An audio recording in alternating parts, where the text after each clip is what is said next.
우리 교회도 절기가 절기를 항상 드리고 있는데 성탄절, 이제 12월에 성탄절, 봄에 부활절, 여름 들어갈 때 맥주절과 함께 이렇게 가을에는 추수감사 명절을 지키게 됩니다. 구약 시대에도 새 절기를 지키라고 하셨습니다. 유월절과 맥주절과 수장절을 지키라고 하셨습니다. 출애굽기 23장 14절 말씀을 보면 너는 매년 3번 나에게 절기를 지킬지니라 했습니다. 그 뒤에 절기가 많아졌습니다만은 그것은 중세 가톨릭 타락을 재현한 것이기 때문에 우리 개신교회에서는 많이 줄여들어서 이렇게 네 절기만 명절로 삼고 있습니다. 그 말이 바로 사도 바울께서 갈라디아 4장 9절에서 11절에 이렇게 말씀하셨습니다. 어찌하여 다시 약하고 천박한 초등학문으로 돌아가서 다시 그들께 종노릇하려 하느냐. 너희는 날과 달과 절기와 해를 상가지키니 내가 너희를 위하여 수고한 것이 헛될까 두려워하노라 했습니다. 이렇게 하나님께서 명절을 지키려고 하시는 것은 명절을 계기로 하여서 우리의 마음을 하나님께 돌이키기 위한 것입니다. 그리고 하나님을 경외하는 훈련을 하기 위해서 우리에게 명절을 지키라고 말씀하셨습니다. 그리고 또 현대 추수감사절은 우리가 잘 아다시피 1620년 미국으로 건너간 청교도들이 첫 농사의 수확에 대해 감사 예배를 드린 것에서 유래가 되었습니다.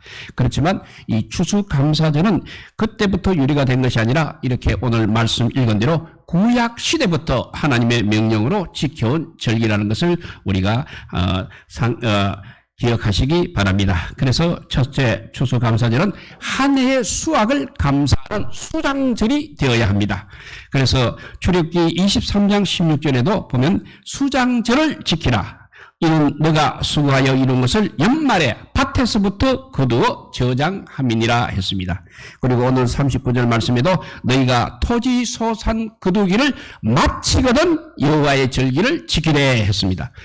우리 그리스도인들은 자기 힘으로, 자기 노력으로, 자기 소유로 사는 그런 사람이 아닙니다. 그렇게 자기 힘으로, 자기 소유로 산다고 생각하는 사람이 있다면 그 사람은 바로 하나님과 전혀 관계가 없는 사람인 것입니다. 그런 사람은 자기가 주인이어서 자기 생각과 자기 고집대로, 자기 감정대로 살다가 가는 것이 정해져 있을 것입니다.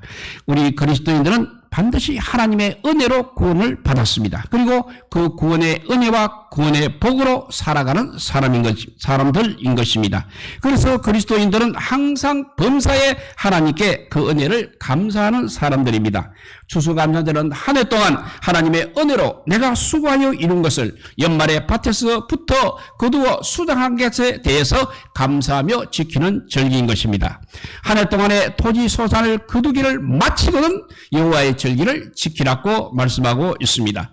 지금 우리는 비록 농사는 짓지 않고 있습니다. 그런데도 일을 해서 소득을 거두어 수장합니다. 그러니까 그에 준하여서 항상 생각하며 추수감사절을 지내면 되는 것입니다. 수장절은 즉 1회 동안 지켜라고 했습니다. 시작하는 첫날에도 그리고 마지막 8째 날에도 성회로 모였습니다. 그래서 여호와를 위하여 거룩한 대회로 지켰던 것입니다. 추수감사절은 우리를 위한 잔치가 절대 아닙니다. 절기를 지키며 감사하는 방법도 우리 하나님께서 정해 주셨습니다. 명절에는 각 사람이 하나님의 주신 복을 따라 그리고 그 힘대로 예물을 드리며 감사하라고 하시는 것입니다. 그래서 신명기 16장 16절에서 17절을 보면 1년에 3번 곧 무교절과 칠칠절과 초박절에 너희 하나님 여호와께서 택하신 곳에서 여호와를 배웁되 빈손으로 여호와를 배웁지 말고 각 사람이 너희 하나님 여호와께 주신 복을 따라 그 힘대로 드릴지니라 했습니다. 그래서 하나님이 11조와 예물을 드리라고 하신 것은 그분이 무엇인가 부족해서 그렇게 한 것은 아닙니다. 그 드리는 예물을 통해서 우리의 믿음과 순종을 훈련할 뿐 아니라 복을 주시기 위한 것입니다. 그래서 마태복음 6장 21절에 보면 너의 보물이 있는 곳에 너의 마음도 있다고 하셨습니다. 우리의 보물이 향하고 있는 것을 보게 되면 우리의 마음이 향하고 있는 것을 알 수 있다는 것입니다. 그래서 예물은 바로 하나님께서 하나님을 경외하는 법을 배우고 실천하는 것입니다. 사랑하고 섬기는 마음이 없으면 그 대상에게 절대 예물을 드리지 않습니다. 하나님을 경외하는 마음의 정도는 예물을 드리는 정성과 항상 관계가 있는 것입니다. 교회가 타락하게 되면 이를 빌미로 경외함보다는 재물에 눈을 들이고 착취도 하고 있습니다. 예물을 드리는 사람도 역시 탐욕으로 드리지 말아야 합니다. 항상 공의로 드려야 하는 것입니다. 또 교회가 탐욕으로 예물을 강요하거나 협박하지도 말아야 합니다.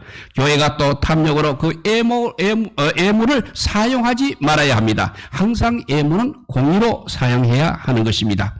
그래서 시편 119편 36절을 보면 내 마음을 주의 증거들에게 향하게 하시고 탐욕으로 향하지 말게 하소서.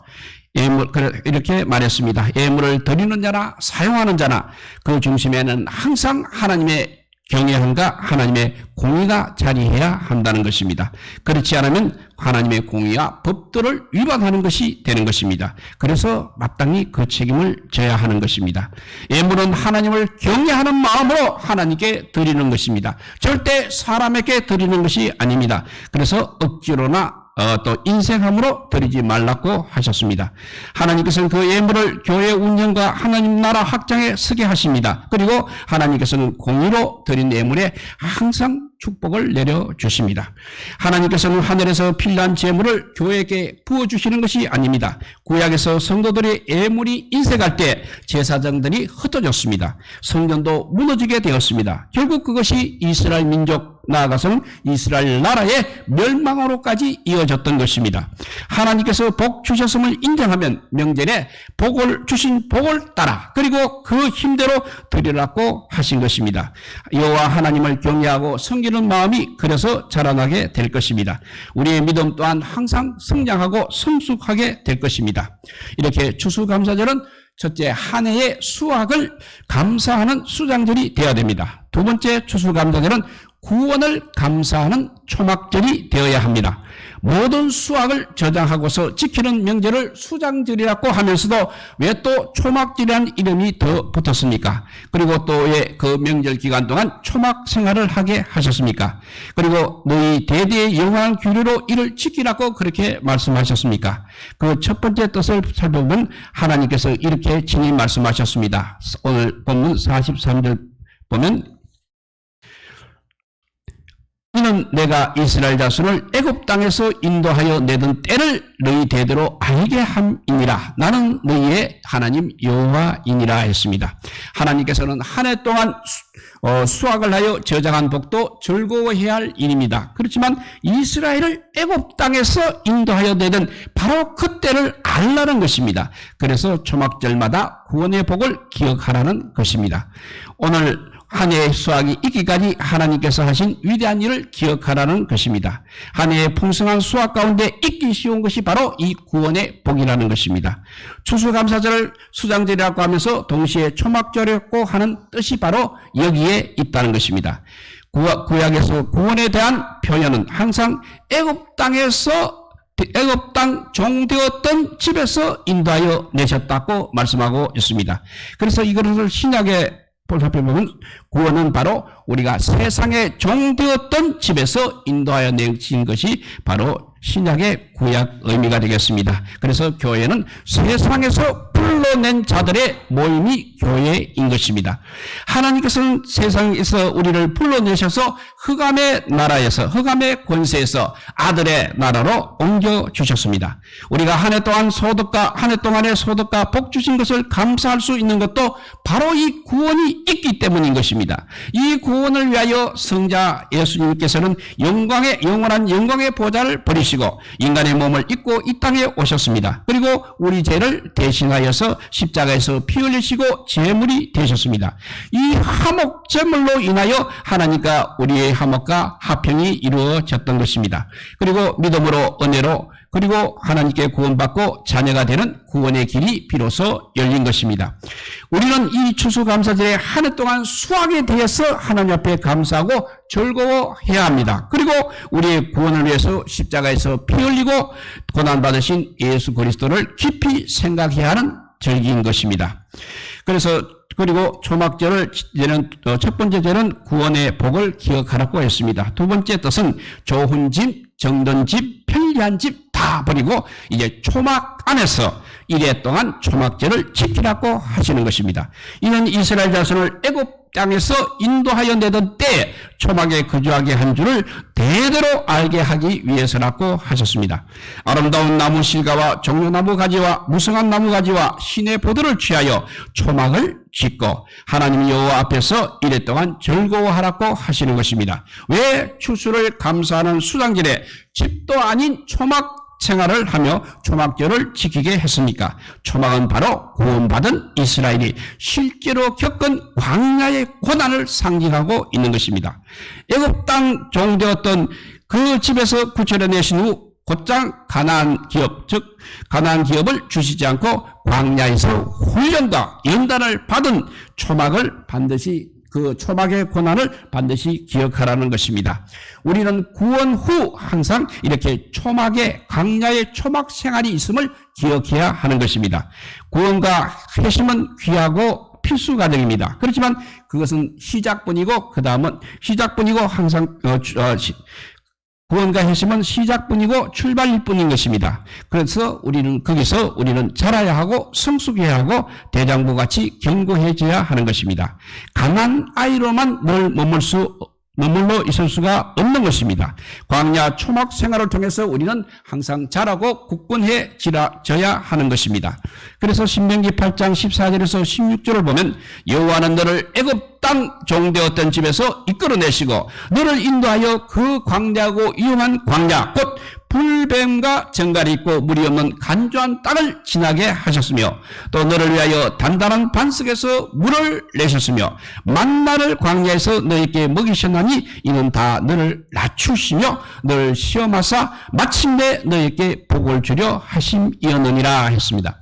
광야 초막 생활의 목적은 바로 우리를 온전케 하는 것이고 그래서 온전케 하고 난 뒤에 마침내 가나안 기업을 주기 위한 것입니다.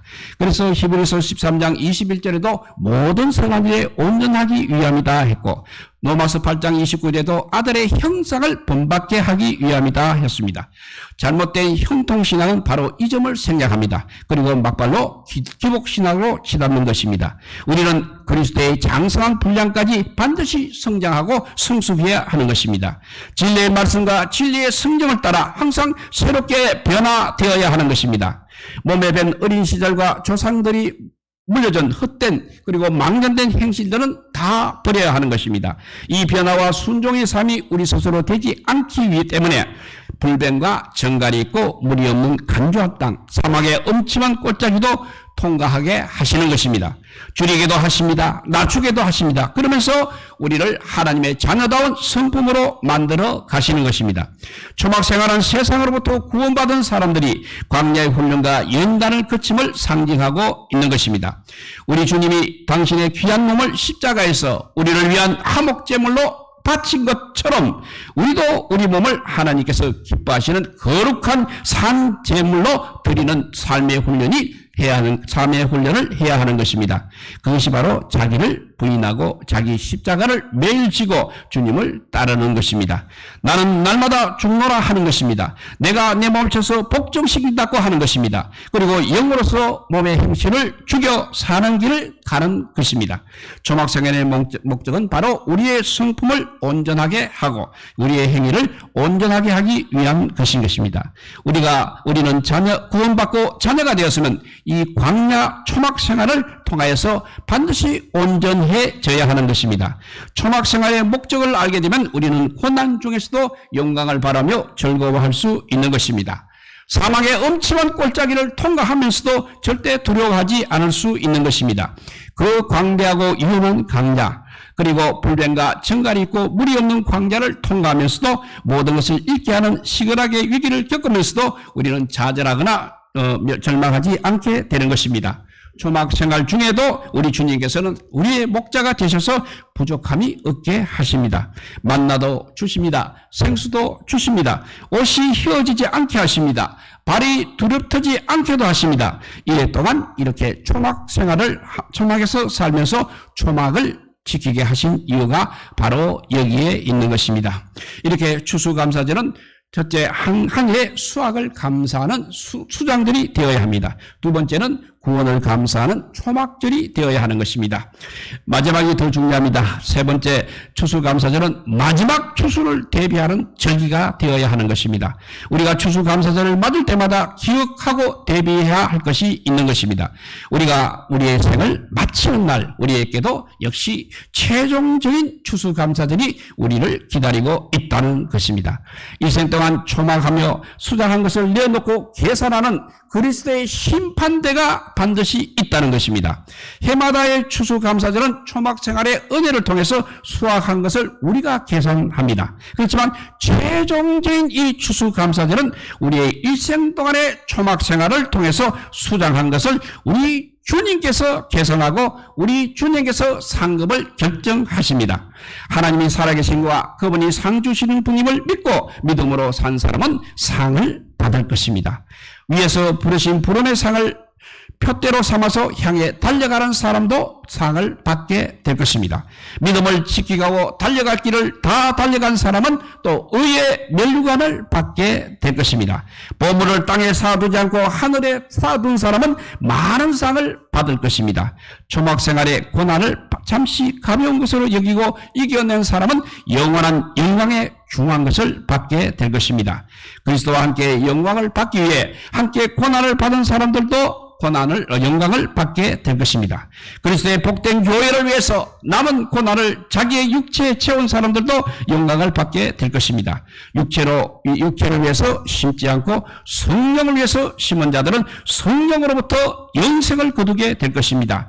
적게 심은 자는 적게 거두게 될 것입니다. 많이 심은 자는 많이 거두게 될 것입니다. 마지막 초막절은 일생 동안 수장한 것을 결산하는 마지막 추수감사절이 될 것입니다. 오늘이 쌓여서 한 달이 됩니다. 또 1년이 되고 일생이 됩니다. 한 해 한 해 추수감사절이 수장절로 쌓여서 한 생애의 마지막 초막절을 이루게 되는 것입니다.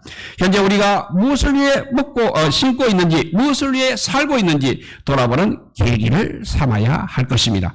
마지막 초막절을 대비해서 일생 동안 과연 무엇을 수확하고 무엇을 수장할 것인가를 깊이 생각하고 착실히 대비하시기 바랍니다. 이 영원한 수확을 위해서 헌신하시기 바랍니다. 이 영원한 수확을 위해서 오늘 우리의 삶을 과감히 조정하고 결단하는 이 추수감사들이 되시기를 우리 주님의 이름으로 축복드립니다. 기도하겠습니다. 사랑의 하나님 감사합니다. 이렇게 아버지 원래 여러 가지로 어려웠지만 그래도 추수감사절을 맞이하게 하여 주시니 감사합니다. 이 감사절에 주님 앞에 감사할 것이 풍성하게 하여 주시옵소서. 무엇을 입을까 무엇을 먹을 것인가를 걱정하는 저희들에게 이렇게 광야에서도 만나를 주시고 물을 내어 주신 그 주님을 생각하면서 우리도 일생 사는 동안 주님께서 주신 것에 감사를 아끼지 않는 우리 모두가 되게 하여 주시옵소서. 이 모든 감사가 합쳐서 마지막 추수감사절에는 더 큰 상을 받는 우리 모든 성도들 되게 하여 주시기를 간절히 빌고 원하올 때 우리 구주 예수 그리스도 이름으로 기도드리옵나이다. 아멘.